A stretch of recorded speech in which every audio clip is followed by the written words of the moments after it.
Hello students,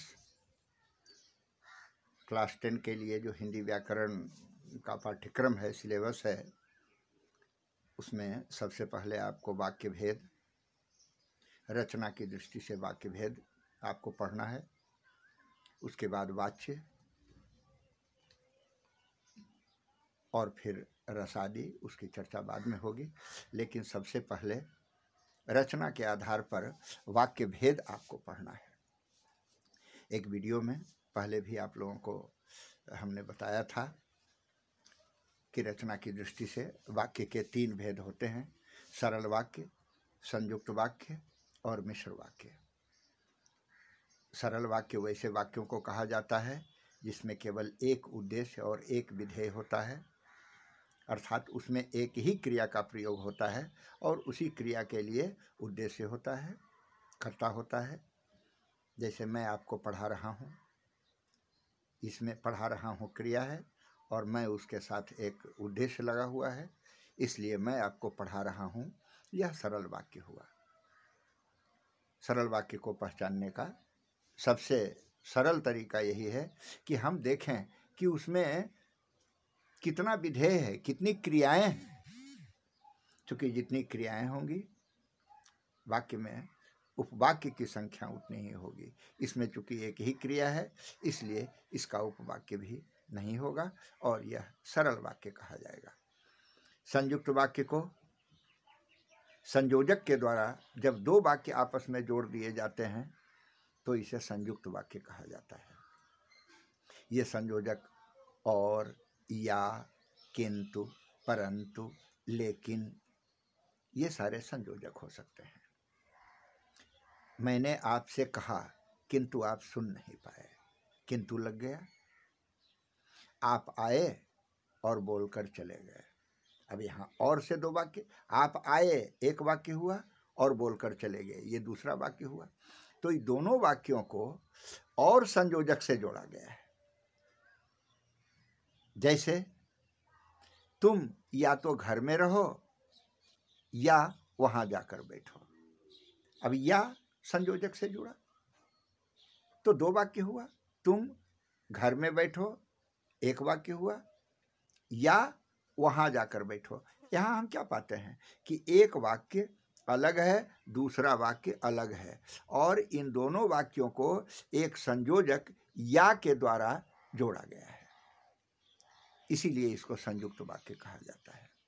अर्थात 2 सरल वाक्यों को जब आपस में संयोजक के द्वारा जोड़ दिया जाता है तो ये संयुक्त वाक्य होते हैं। इनकी सबसे बड़ी विशेषता यह है कि संयुक्त वाक्य में कोई भी वाक्य दूसरे पर आश्रित नहीं होता है, अर्थात एक के बिना दूसरे का काम चल जाता है। जैसे छात्र विद्यालय से लौटे एक वाक्य हुआ, वे खेलने चले गए दूसरा वाक्य हुआ। अभी दोनों वाक्य स्वतंत्र हैं। छात्र विद्यालय से लौटे, वे खेलने चले गए, 2 स्वतंत्र वाक्य हैं। इन दोनों स्वतंत्र वाक्यों को अगर हम एक साथ जोड़ दें और इसमें एक संयोजक लगा दें और, तो छात्र विद्यालय से लौटे और खेलने चले गए। अब यहाँ जो वे करता था उसको हमने हटा दिया क्योंकि उसको दोहराने की जरूरत नहीं है। छात्र विद्यालय से लौटे और खेलने चले गए। वाक्य अलग अलग है दोनों। इसको अगर हम अलग करना चाहेंगे तो हम 2 प्रकार से इसको अलग कर सकते हैं। छात्र विद्यालय से लौटे, छात्र खेलने चले गए या वे खेलने चले गए, हम अलग कर दिए और को हटा दिए तो ये दोनों सरल वाक्य बन गया। छात्र विद्यालय से लौटे ये एक सरल वाक्य है, वे विद्यालय खेलने चले गए ये एक सरल वाक्य है। लेकिन दोनों वाक्यों को जब एक साथ मिला दिया गया, ज्वाइन कर दिया गया कहिए, तो ये संयुक्त वाक्य बन गया। इस प्रकार संयुक्त वाक्य में 2 स्वतंत्र, एक शब्द ये स्वतंत्र है, इस पर ध्यान दीजिएगा, 2 स्वतंत्र अर्थात एक पर दूसरे की निर्भरता नहीं है, दोनों स्वतंत्र वाक्य हैं, अपना अलग अर्थ व्यक्त करने के लिए स्वतंत्र हैं। इसलिए दो स्वतंत्र सरल वाक्य जब आपस में मिल जाते हैं, किसी संयोजक से जुड़ जाते हैं, तब संयुक्त वाक्य की रचना होती है, तब वे संयुक्त वाक्य बन जाते हैं। तीसरा जो है मिश्र वाक्य, नाम ही है मिश्र, मिश्र अर्थात मिला हुआ। मिश्र वाक्य मिला हुआ होता है। संयुक्त वाक्य में भी दो या दो से अधिक वाक्य जुड़ सकते हैं, मिश्र वाक्य में भी दो या दो से अधिक वाक्य जुड़ सकते हैं, लेकिन अंतर यही होता है कि संयुक्त वाक्य में दोनों वाक्य स्वतंत्र होते हैं, एक वाक्य पर दूसरे वाक्य की निर्भरता नहीं होती है। ऐसा नहीं होगा कि एक वाक्य बोलने के बाद वो पूरा अर्थ नहीं बताया, लेकिन मिश्र वाक्य में एक वाक्य पर दूसरा वाक्य निर्भर करता है। यही मिश्र वाक्य की विशेषता है। हम इसको उदाहरण से समझेंगे तो ज़्यादा आसान होगा। जब छात्र घर पहुंचे, पिछले ही उदाहरण को देखिए जो संयुक्त वाक्य में हमने लिया था, तब आपको समझने में सुविधा होगी कि एक ही प्रकार का वाक्य अलग अलग रूप में कैसे प्रकट होता है। तब इससे आपको ये भी सुविधा होगी कि जब आप एक तरह के वाक्य से दूसरे तरह के वाक्य में बनाना शुरू करेंगे तो वहाँ आपको इसकी ज़रूरत पड़ेगी। जब छात्र विद्यालय से लौटे तब वे खेलने चले गए। अब जरा सा आप गौर कीजिए कि जब छात्र विद्यालय से लौटे, इतना ही बोलकर अगर हम छोड़ दें, जब छात्र विद्यालय से लौटे, अब जो श्रोता है आप हैं, आपके मन में ये क्यूरियोसिटी होगी कि सर आधा बोले जब छात्र लौटे, विद्यालय से लौटे, तब क्या हुआ? तुरंत आपके मन में तब आएगा कि तब क्या हुआ। समझ रहे हैं? यानी एक वाक्य को बोलने के बाद लग रहा है कि अभी एक वाक्य और आएगा, तब ये संपूर्ण अर्थ प्रकट होगा कि जब छात्र विद्यालय से लौटे तब वे खेलने चले गए। दूसरा उदाहरण ले, तुम जहां रहते हो वहां मैं नहीं पहुंच सकता। इसको भी आप एक वाक्य को अलग कीजिए, तुम जहां रहते हो, पूरा अर्थ लग रहा है, तुम जहां रहते हो, हाँ, तब तुम जहां रहते हो क्या है वहां, है ना, वो क्या है, वो कैसी जगह है, ये यानी अस्पष्ट है। अभी इसमें जो दूसरा वाक्य आएगा जुड़कर, वो इसके अर्थ को स्पष्ट करेगा।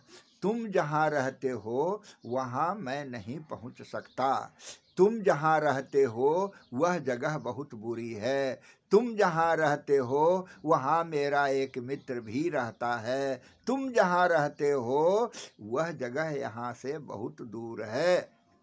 आपने देखा, यानी इस एक वाक्य को पूरा करने के लिए हमने कितने वाक्यों को जोड़ा, और ये सारे वाक्य आएंगे तब इस पहले वाले वाक्य का अर्थ पूरी तरह स्पष्ट हो सकेगा। इस तरह से, इस उदाहरण से आपको यह बात समझ में आई होगी कि एक वाक्य दूसरे वाक्य पर निर्भर कर रहा है, अकेले वो अर्थ व्यक्त करने में समर्थ नहीं है। एक और उदाहरण लें, वह लड़का जो कल बाजार में मिला था आज नहीं आया है। अब जरा सा देखिए तो, वह लड़का जो कल बाजार में नजर आया था आज नहीं आया है। अब यहाँ शब्द को यहाँ से उठाकर वहाँ ले जाकर आप जोड़िए, वह लड़का आज नहीं आया है, ये एक वाक्य हुआ। जो कल बाजार में मिला था, ये जो शब्द जो है, ये जो शब्द क्यों आया है यहाँ? यह आया है उस लड़के के विषय में बताने के लिए। वह लड़का नहीं आया है। कौन लड़का नहीं आया है? वह लड़का नहीं आया है। कौन लड़का नहीं आया है सर? आप पूछिएगा। हमने कहा वह लड़का नहीं आया है जी। कौन लड़का नहीं आया है? तो जो कल बाजार में मिला था, ये हमने क्वालिफाई किया ना उसको, कि जो कल बाजार में मिला था। वह लड़का जो टोपी पहने हुए है, वह आदमी जो लंगड़ाकर चलता है, वह बच्चा जिसे मैंने मिठाई दी थी। आप देख रहे हैं ना, वह बच्चा, कौन बच्चा? जिसे मैंने मिठाई दी थी। यहां भी आप देख रहे हैं कि एक वाक्य को संपूर्ण अर्थ प्रकट करने के लिए दूसरे वाक्य की जरूरत पड़ रही है, इसलिए ये मिश्र वाक्य है। स्पष्ट हुआ कि जब दो वाक्य आपस में इस प्रकार मिले हों, इस प्रकार जुड़े हों कि एक वाक्य दूसरे पर निर्भर करे, तो इसे मिश्र वाक्य कहते हैं। और मिश्र वाक्य ही मुख्य रूप से उपवाक्य का जन्मदाता होता है। उपवाक्य यानी वाक्य का टुकड़ा है, संपूर्ण वाक्य अपने आप में वो संपूर्ण है, लेकिन एक मिश्र वाक्य में जब उसका प्रयोग होता है तो वो उपवाक्य कहा जाता है। और उपवाक्य को प्रधान उपवाक्य और आश्रित उपवाक्य, याद रखेंगे, आप पुस्तक से भी देख लेंगे। प्रधान उपवाक्य और आश्रित उपवाक्य, दो रूपों में इसको हम देखते हैं। प्रधान उपवाक्य वह है जिसको कि स्पष्ट करने के लिए जो अपने आप में पूर्ण अर्थ रखता है, लेकिन इस प्रधान उपवाक्य को स्पष्ट करने के लिए जिसका प्रयोग होता है वो उस पर आश्रित उपवाक्य होता है। यही थोड़ा ध्यान देकर समझने की जरूरत है कि वो जो आश्रित उपवाक्य होता है, ये आश्रित उपवाक्य तीन प्रकार के होते हैं: संज्ञा उपवाक्य, विशेषण उपवाक्य, क्रिया विशेषण उपवाक्य। यहाँ अगर मैं याद दिलाऊं आप लोगों को, तो आपने क्लाउज पढ़ा है, प्रिंसिपल क्लाउज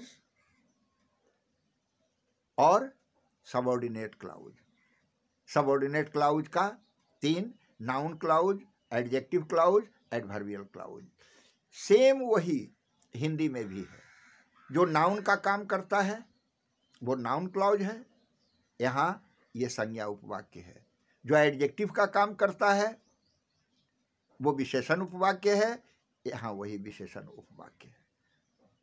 जो क्रिया विशेषण, क्रिया की विशेषता बताने का काम करता है, क्रिया विशेषण उपवाक्य है, वो एडवर्बियल क्लाउज है। इस तरह से उपवाक्य के तीन भेद हुए, आप याद रखेंगे: संज्ञा उपवाक्य, विशेषण उपवाक्य, क्रिया उपवाक्य। अब संक्षेप में इसकी भी चर्चा होनी आवश्यक है। प्रधान उपवाक्य तो हम देख लिए, जिस पर कि राम ने कहा। अब कॉमन उदाहरण लेते हैं। राम ने कहा कि सीता अब यहाँ नहीं रहेगी। राम ने कहा, ये प्रधान उपवाक्य हुआ, क्योंकि अपने राम ने कहा। लेकिन क्या कहा ये तो हमको जानना है। राम ने कहा, जैसे मैंने कहा। अब आपको लगेगा सर क्या क्या कहा, तो कहना पड़ेगा ना, मैंने कहा कि आप वीडियो को गंभीरता पूर्वक देखिएगा। मैंने क्या कहा? तो जो मैंने कहा वो संज्ञा उपवाक्य हुआ। समझ रहे हैं ना? तुमने सोचा कि आज मैं नहीं आऊंगा। तुमने सोचा, प्रधान उपवाक्य है। लेकिन तुमने क्या सोचा? ये क्या का जवाब कहाँ मिलता है? इस क्या का जवाब मिलेगा कि मैं आज नहीं आऊंगा। तुमने सोचा कि मैं आज नहीं आऊंगा। उसने देखा कि वह सड़क पर लेटा है। उसने देखा, क्या देखा? उसने देखा, प्रधान उपवाक्य। उसने क्या देखा? कि वह सड़क पर लेटा हुआ है। कि वह सड़क पर लेटा हुआ है, अर्थात जो उसने देखा वो संज्ञा उपवाक्य हुआ। इसको पहचानने का सबसे आसान तरीका है कि से ही जुड़ा हुआ होता है। कभी कभी ये लुप्त भी होता है, नहीं भी लिखा हुआ होता है। मैंने सोचा तुम मुझे रुपया दे दोगे। अब यहाँ की नहीं है ना। उसने चाहा कि छत पर से कूद जाए, तो यहाँ की हम नहीं भी, उसने चाहा छत पर से कूद जाए, तो की रह भी सकता है, नहीं भी रह सकता है, लेकिन छिपा हुआ भाव रहेगा की का, तो ये संज्ञा उपवाक्य होगा। विशेषण उपवाक्य तो स्पष्ट है, विशेषता बतलाने वाला है।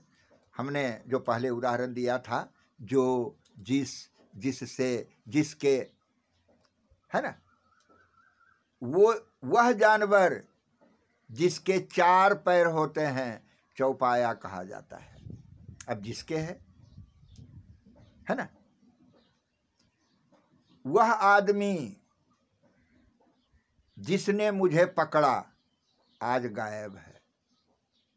अब वह आदमी, आप देखिएगा कि जो विशेषण उपवाक्य वाला वाक्य होगा, मिश्र वाक्य, उसमें आपको एक पूरा वाक्य एक संज्ञा शब्द की विशेषता बताएगा। जैसे वह आदमी जिसने मुझे पकड़ा था, आदमी की विशेषता बता रहा है। वह आदमी जिसने मुझे पकड़ा था, आदमी को बता रहा है ना, कौन आदमी, तो जिसने मुझे पकड़ा था आज नहीं आया है। वह आदमी आज नहीं आया है। यहां से वाक्य को मिलाइए तो आपको प्रधान उपवाक्य अलग होगा। वह लड़का जो मेहनत करता है अवश्य सफल होगा। वह लड़का अवश्य सफल होगा, इसको जोड़िए। अब वह लड़का को विशेषण के रूप में कौन कह रहा है, जो मेहनत करता है।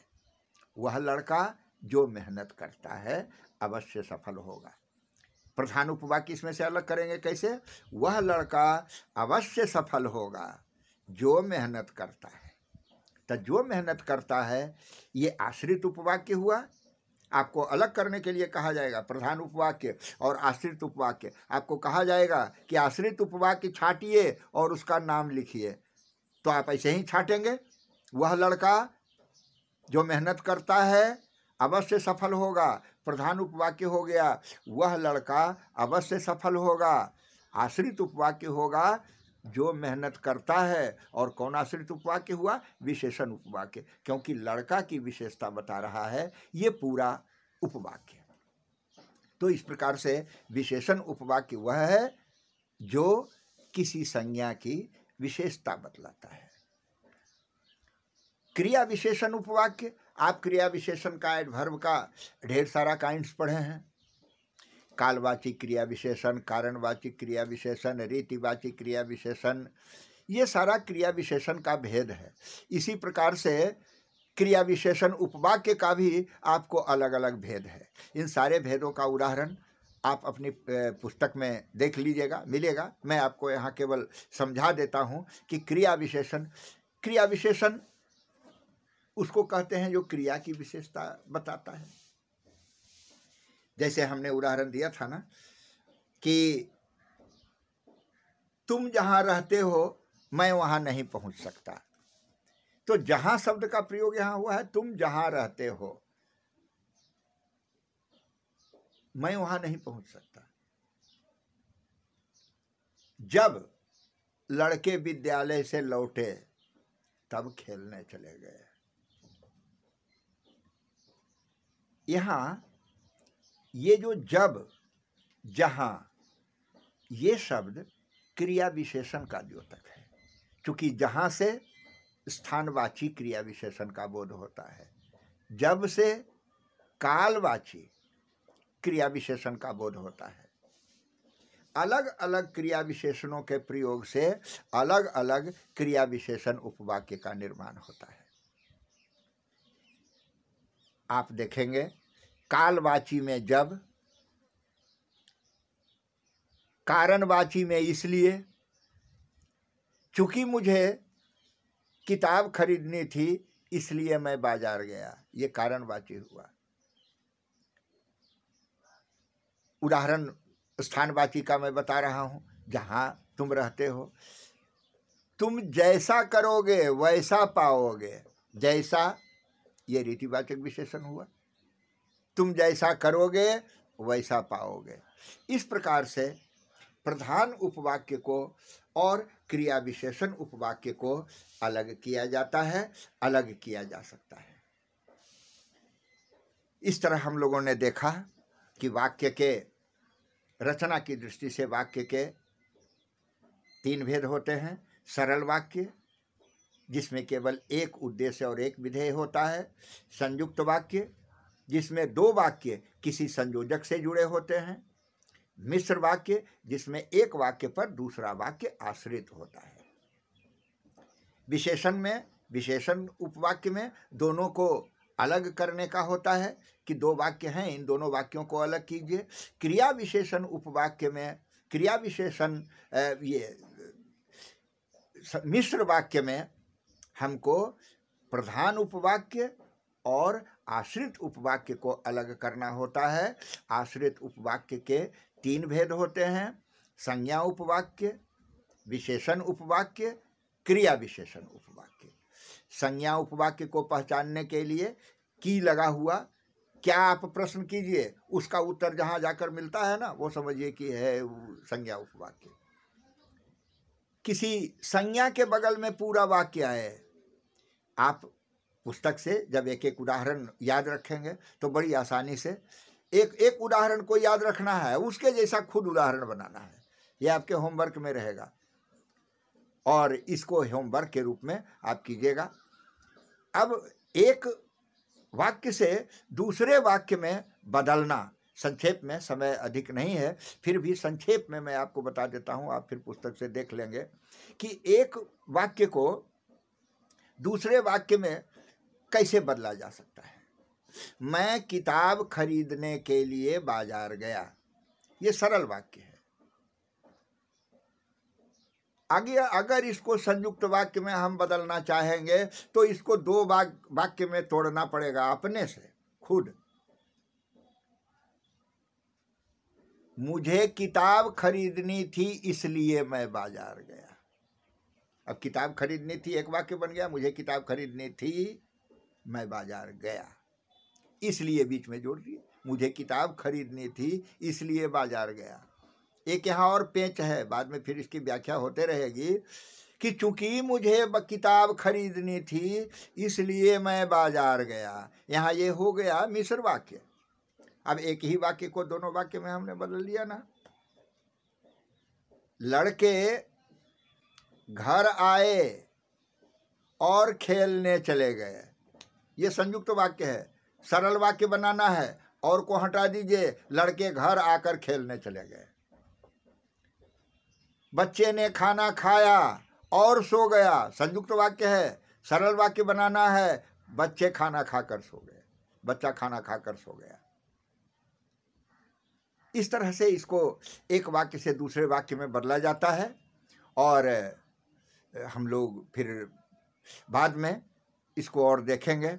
अभी आप लोगों का जो टेस्ट होने वाला है, ऑनलाइन टेस्ट और सब विषय का दिए हैं, हिंदी में भी टेस्ट होगा, तो आप लोगों को, आप जानते हैं कि हम लोगों की जिम्मेदारी होगी कि आप इसके लिए तैयार रहें पूरी तरह से, और व्याकरण के भाग को इस रूप में ही समझें। ऑब्जेक्टिव प्रश्न पूछा जाता है तो इसमें ऑब्जेक्टिव प्रश्न कहीं भी कैसे पूछा जाएगा, इसी रूप में ना। इस वाक्य को पहचानिए, ये कौन सा वाक्य है, सरल वाक्य है, संयुक्त वाक्य है या मिश्र वाक्य। तो जो हमने अभी कहा, इसको आप जब बार बार देखेंगे तो आपको बात समझ में आती जाएगी। और फिर विशेष चर्चा इस पर होगी, क्योंकि 4 ही पढ़ना है तो हम लोग बार बार इसकी चर्चा करेंगे। लेकिन अभी तत्काल आप तीनों प्रकार के वाक्य को, उपवाक्य को, संज्ञा उपवाक्य, विशेषण उपवाक्य और क्रिया विशेषण उपवाक्य को, प्रधान उपवाक्य को पहचानना सीख लीजिए, और एक वाक्य से दूसरे वाक्य में बदलने का तरीका भी सीख लीजिए। फिर आगे और चर्चा होगी।